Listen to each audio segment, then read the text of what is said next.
আসসালামু আলাইকুম।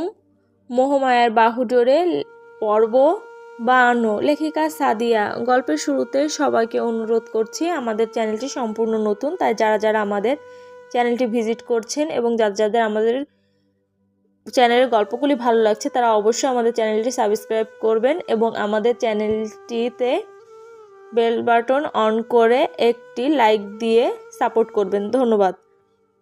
ভেতরে পা রাখতেই মায়েরা হতবাক হয়ে যায়। সব কিছু এত গোছানো, এত পরিপাটি দেখে সে অবাকই হয়, অথচ সে সবসময় অগোছালো। তার ঘরের ওয়ার্ড্রপ থেকে শুরু করে ঘর গোছানোর সব কাজ তার আম্মু করে দিত। মায়েরা বিহ্বল রূপে কিছুক্ষণ চুপচাপ দাঁড়িয়ে থেকে সব কিছু দেখে গেল। এটা তার ঘর, তার সংসার, একটা ব্যক্তিগত মানুষ, ব্যক্তিগত ঘর, আর সব দায়িত্ব কেবলই তার। অদ্ভুত একটা শঙ্কা মেশানো জড়তা কাজ করে মায়রার মাঝে। সে কি করে পারবে এসব কিছু? সংসার মানে কি এত বড় দায়িত্ব? সকাল সকাল ঘুম থেকে ওঠা, নিজের ফ্রেশ হওয়ার সাথে ঘরটাকেও ফ্রেশ করা, রান্না বান্না, মাছ কাটা, সবজি কাটা, কাপড় কাচা, ঘরের যাবতীয় কাজ ভেবেই মায়রার শরীর ঝাঁকি দিয়ে উঠল। কি সাংঘাতিক দায়িত্ব মেয়েদের জীবনে! এই জন্যই বুঝি মা বলতো, আমার হাতে হাতে একটু কাজ কর, অভ্যাস কর, নয়তো পরের বাড়ি গিয়ে নাকের পানি চোখের পানি এক করবি। বড্ড মিস করলো মাকে। মায়রার দায়িত্ব শুরু হওয়ার আগে থেকেই তার চিন্তায় মাথা ভার হয়ে গেল তার। আচমকা ইহাম পিছন থেকে তাকে জড়িয়ে ধরল, মাথায় চুমু খেয়ে বলল, অলরেডি 9টা বেজে গিয়েছে মায়রা, এখনই যেতে হবে আমার। তুমি ফ্রেশ হয়ে এসে নাস্তা করে নাও। মায়রা হতবাকে কিছু বলতে পারল না। বিস্ময় ভাবটা তার যেন এখনো কাটছেই না, শুধু ফ্যাল করে তাকিয়ে আছে নির্বোধের মতো। দরজা ভালো করে লাগিয়ে রাখবে, 12:30টার দিকে লাঞ্চ আসবে, আমি বাদে কেউ 12:30টার দিকে লাঞ্চ আনবো, আমি বাদে কেউ ডাকলেও দরজা খুলবে না, বোঝা গেল? বিহ্বল মায়রা কেবল মাথা দোলালো। ইহাম তার গাল দুটির ওপর হাতের তালু ছুঁয়ে মুখ বাড়িয়ে কপালে চুমু দেয়। এরপর কোনো কথা ছাড়াই নিজের চিরাগত নিয়মে ঠোঁটের একপাশে শব্দ করে চুমু দিয়েই বের হয়ে যায়। নতুন ঘর, নতুন পরিবেশে কোয়ার্টারের রুমে মায়রা কেবল একা পড়ে থাকে। কিছু সময় এভাবে স্তব্ধ হয়ে রইল মেয়েটা। এরপর পরিস্থিতি সামলেও নিল দ্রুত করে। রাতের ফ্লাইটেই ইহাম চট্টগ্রাম ফিরতে চেয়েছিল, কিন্তু বউকে একটু সময় দেওয়ার লোভ সামলাতে না পেরে সিদ্ধান্ত নেয় কাল সকালে গিয়েই ডিউটি জয়েন করবে। রাতে কথায় কথায় ঠিক হয় মায়রাও এবার কোয়ার্টারে ফিরবে। মেয়েটা আপত্তি না করলেও মহিন সাহেব দ্বিমত পোষণ করেছিলেন। অতঃপর ওনাকে ফাতেমা বেগম বেশ করে মানিয়েছেন, ওদের বিষয়ে সবটা বলেছেনও ওনার কাছে। মেয়েটা একটু স্বামীর সাথে থাকুক, দুজন দুজনকে বুঝুক, সময় দিক, সব ঠিক হয়ে যাবে। অনুষ্ঠান পরে এমনি বড় করে করা যাবে। মায়েরা একটা দীর্ঘশ্বাস টেনে উঠে দাঁড়ায়, গুটি গুটি পায়ে পায়চারি করে ঘরময়। একা একলা নতুন একটা ঘরে থাকতে ভয়ও হচ্ছে তার, কিন্তু বারবার মনকে বুঝ দিতে চেয়েও যেন পারছে না। তখনই মায়রার ফোন বাজে। আচমকা নীরব ঘরটা কেঁপে ওঠে, সাথে মায়রার বুক। হ্যালো আম্মু, পৌঁছেছিস মা? হেলিকপ্টার দিয়ে আসতে কত সময় লাগে মা? তা তো জানি, জামাই বাবা চলে গিয়েছে। এখন কি একা আছিস? মেয়ের অবস্থা অদূরে থাকা ফাতেমা বেগম বুঝতে পারেন ওনার ঘরটাই কেমন নিঃশব্দ, নিঃসঙ্গ লাগছে। একেবারেই ফাঁকা হয়ে গিয়েছে ওনার বাসাটা। বুক ভার নিয়েও মেয়েকে বুঝ দিতে তিনি বললেন, মন খারাপ করিস না মা, প্রথম প্রথম আমারও খারাপ লাগতো, এখন দেখিস না একটু সময় পাই, সব ঠিক হয়ে যাবে মা, চিন্তা করিস না কিছু। একা থাকতে প্রথম প্রথম কষ্ট হলেও দেখবি মানিয়ে নিয়েছিস, এখন অন্তত একটু একটু করে রান্নাবান্নাটা শিখে নে, সব কাজ তো তোকেই করতে হবে মা। স্বামী তো সংসার তোর, কাজ ও তোর। যখনই মন খারাপ হবে আম্মুকে ফোন দিবি কেমন? নীরবে চোখের পানি ফেলে মায়েরা। বাবা মাকে ছাড়া তার খুব কষ্ট হচ্ছে, মন কেমন করছে। শোন মা, সবজি কাটতে গেলে সাবধানে কাটিস, আবার হাতটাত কেটে বসে থাকিস না। ইহামকে বলিস মাছ বাহির থেকে যেন কাটিয়ে নিয়ে আসে। তুই তো মাছের আশেপাশেও যাসনি কখনো, আস্তে আস্তে অভ্যাস হয়ে যাবে। ফোনের ওপাশ থেকে ফাতেমা বেগমের গলা বড্ড ভার হয়ে এলো। ওনার কম্পিত ভেজা গলা পেয়ে মায়েরা আরও চোখের পানি ফেলে। আর শোন, গ্যাস সাবধানে জ্বালাবি, হাতটা যেন না পড়ে। তেলে সাবধানে মাছ সবজি ছাড়বি, ছিটকে আসলে কিন্তু ফোসকা পড়ে যাবে। কথা শেষ করেই ফাতেমা বেগম আঁচলে মুখ গুজে নেয়। আদরে আহ্লাদে বড় করা একটা মাত্র মেয়ে ওনার ঘর ফাঁকা করে আজ পরের ঘরে বুক চিরে আসা যন্ত্রণা উনি কাকে দেখাবেন? মায়েরা ফুপিয়ে ওঠে শব্দ করে।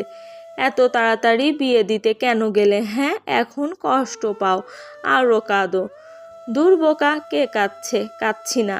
তুইও একটুও কাঁদিস না। ইহামকে বলবো কিছুদিন পর ছুটিতে তোকে নিয়ে আসতে। তোমায় মিস করছি মা। প্রথম তো তাই এমন লাগছে, কিছুদিন পর গেলে এমন লাগবে না। মন দিয়ে সংসার করো মা, কেমন? আম্মু সবসময় ফোনে তোমার সাথে কথা বলবো। মায়েরা কানের কাছ থেকে ফোন দেখে বলে, আম্মু কলটা রাখো, আমার শাশুড়ি কল দিচ্ছেন। আচ্ছা মা, কথা বল, সাবধানে থাকিস মা। মায়েরা দ্রুত শাশুড়ির কল রিসিভ করে। হ্যালো, আসসালামু আলাইকুম মা। ওয়ালাইকুম আসসালাম। তুমি কি কাঁদছো মায়েরা? গলাটা এমন শোনাচ্ছে কেন? মন খারাপ করো না, আস্তে আস্তে সংসারটা গুছিয়ে নাও। মেয়েদের জীবনই তো এমন, বাপের বাড়ি থেকে শ্বশুর বাড়ি। মন খারাপ করে থাকলে চলবে? একা তো তাই খারাপ লাগছে। অভ্যাস করে নাও মা, সংসার জীবন এমনই। আমার ছেলেটা যখন বাসায় থাকবে না তখন একা বসে না থেকে টুকটাক কাজ করবে, আর মন খারাপ হবে না। আচ্ছা, আস্তে আস্তে সব ঠিক হয়ে যাবে। নিজেকে মানিয়ে নেওয়ার চেষ্টা করো। আমার ছেলেটার একটু যত্ন নিও, আস্তে আস্তে সব ঠিক হয়ে যাবে। দেখো, জবাব দিতে পারে না মায়েরা। নিজের মা তার যত্ন নিতে বললেও শাশুড়ি ঠিকই ওনার ছেলের যত্ন নেওয়ার কথা বললেন। এটাই কি মা আর শাশুড়ির পার্থক্য? মন খারাপ করে থেকো না মা, নতুন নতুন একটু এমন লাগে সবার। আরও একা বাসায় তো তাই খারাপ লাগবে বেশি। কদিন গেলে ঠিক হয়ে যাবে। আর ইহাম কিছু বললে, রাগারাগি করলে আমায় জানাবে মা, কেমন? আচ্ছা মা। 12:35 বাজতেই কলিং বেল বেজে ওঠে। আকস্মিক শব্দে পুরো হকচকিয়ে যায় মায়েরা। কোনো রকম নিজেকে সামলে সে বাহিরে ইহাম আছে নিশ্চিত হয়ে দরজা খুলে দেয়। দরজা খোলা পেতেই কোনো রকম কথাবিহীন ইহাম হাত বাড়িয়ে মায়রার কোমর পেঁচিয়ে নেয়। মুখ বাড়িয়ে মায়রার কোমল গালে টুপ করে দুটো চুমো খায়। মুখে কেমন মিষ্টি কিঞ্চিত হাসি, ফিসফিস করেই বলে, এই প্রথম ডিউটি করার পর বাসায় এসে এত শান্তি পাচ্ছি জান। লাঞ্চ ব্রেকের জন্য ভেতরটা ছটফট করছিল, কখন বাসায় আসবো তার জন্য হৃদয় ব্যাকুল হয়ে যাচ্ছিল। বাসায় কি মধু রেখে গিয়েছিলাম? লজ্জায় মায়েরা মাথা নত করে নেয়। এতক্ষণে মন খারাপ মুহূর্তে কোথাও পালিয়ে যায়। খারাপ লেগেছিল? আহ্লাদি মায়েরা সোহাগে গদগদ হয়ে মাথা নাড়ায়। এক গালে হেসে ইহাম জানালো, চিন্তা করবেন না মিসেস চৌধুরী, রাতে আপনার হাজবেন্ড এসে সব মন খারাপ নিমিষে ভুলিয়ে দিবে। আলতো করে নাকে নাক ঘষে ইহাম। পিঠ পেছন থেকে এক হাতে মায়রার পেট জড়িয়ে শূন্যে তুলে নেয়। ওভাবেই সামনে পা বাড়ায়। আহ, লাগছে, ছাড়ুন। দুষ্টু দুষ্টু সাউন্ড দিও না জান, লাঞ্চ ব্রেকের সময় খুব কম। কথার গোপন মানেটুক বুঝে লজ্জায় নুয়ে পড়ে মায়েরা। ছি, অসভ্য লোকটার কি অসভ্য মার্কা কথা। সে এসব বোঝালো কখন? লোকটা আসলেই জঘন্য। ইহাম মায়রার কানের পেছনে মুখ নিয়ে ফিস ফিস কণ্ঠে বলে, রাতে পুষিয়ে দেব জান, ডোন্ট প্রেমিক। আপনার যত সব অসভ্য কথাবার্তা আমার পেটে লাগছে, নামান আগে। ইহাম মায়রাকে নামায়। মেয়েটা চলে যেতে চাইলেও ইহাম দিল না, বাহু ধরে জিজ্ঞেস করলো, নাস্তা হয়েছিল? গাল ভার করে মায়রা সম্মতি জানায়। ইহাম ফিরতি প্রশ্ন করে, শাওয়ার? মায়রা মুখে কিছু না বলে এদিক ওদিক মাথা নাড়িয়ে না বোঝায়। তখনই ইহামের ঠোঁটে খেলে যায় দুষ্টু এক বক্র হাসি। মুখটা বাড়িয়ে দিয়ে হিস হিস আওয়াজে আওড়ায়, চলো তবে একসাথে শাওয়ার নেই, নতুন একটা অভিজ্ঞতাও হয়ে যাবে, সাথে একটু রোমান্স। এ কথা শুনেই মায়রার চোখ দুটি আপনা আপনি বড় হয়ে গেল। কোনো রকম নিজেকে ছাড়িয়ে 2 হাত দূরে দাঁড়িয়ে বলল, সবসময় আপনার যত আজেবাজে কথা। আজেবাজে কথা নয় ম্যাডাম, এসব প্রেমালাপ। আপনার প্রেমালাপ রেখে শাওয়ার নিতে যান। আসো না যান, একসাথে শাওয়ার নেই। না, আমি এখন শাওয়ার নিব। যান তো আপনি। আমি এখন শাওয়ার নিব না, যান তো আপনি। আপনার না দেরি হয়ে যাচ্ছে? সময়ের কারণে বেঁচে গেলেন মিসেস চৌধুরী। মায়ের রান্না করে দেওয়া খাবার বক্স থেকে বের করে মায়েরা ওভেনে গরম করতে দিয়েছে। তার মাথাতে কিছুতেই আসছে না কাল থেকে তার উপর রান্নাবান্নার ঝামেলা করতে হবে। কিভাবে রান্না করবে সে? শখ করেও কখনো রান্না করতে যায়নি সে। পাড়ার মাঝে পারে শুধু ডিম ভাজিটা। এই রান্নার বোঝাটা মায়রার ওপর যেন পাহাড়ের মতো ধসেছে। আহ মায়রা, সামলে, গরম বলে দ্রুত এসে ইহাম কিচেন টাওয়াল দিয়ে ওভেন থেকে বাটিটা নামায়। মাছ ভোনাটা পুড়ে যাচ্ছিল বলে তাড়াহুড়া করে হাত দিতেই গরম ছ্যাঁকা লাগে মায়রার হাতে। ভিজে চুল দিয়ে ইহাম দৌড়ে এসেই সামলে নেয় বিষয়টা। মায়রার দিকে তাকিয়ে মোটা গলায় বলে, কাজ করবে দেখে শুনে, মনে থাকবে? ইহামের এই ছোট্ট ছোট্ট বিষয়গুলি মায়রার মনে আলাদা একটা নরম তুলতুলে জায়গা সৃষ্টি করে। ঠোঁট টিপে হেসে মায়রা মাথা দুলায়। আপনি গিয়ে বসুন, আমি খাবার নিয়ে আসছি।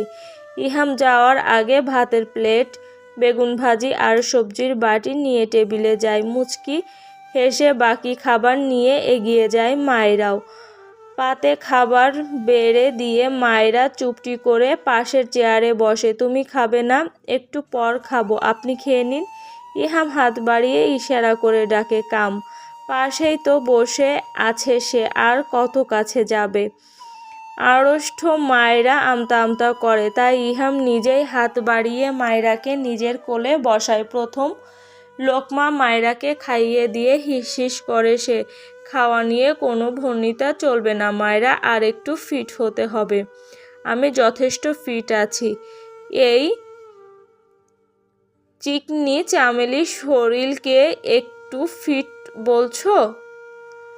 এই চিকনি চামেলির শরীরকে তুমি ফিট বলছো? কতই আর হবে, 50 তো দূর, 45ও হবে না বোধ হয়। ভাতের লোকমা মায়রার মুখে দিতে দিতে বলল ইহাম। মুখে ভাত নিয়ে বিরোধিতা করলো মায়রা। মোটেও না, আমি 49 কেজি, আর একটু মোটা হও বউ, আদর করে মজা পাবো। তড়িতে মায়রা তার কোল থেকে উঠে গেল, দূরে দাঁড়িয়ে বলল, ছি, আপনার মুখে সবসময় এসব সিমার্কা কথা চলে। তোমার সমস্যা কি মায়রা? শুধু পালাই পালাই করো কেন? কারণ আপনি শুধু কাছে আসার ধান্দায় থাকেন। লাঞ্চের সময় কম বিধায় ইহাম দ্রুত খাবার শেষ করে আবারও বের হয়।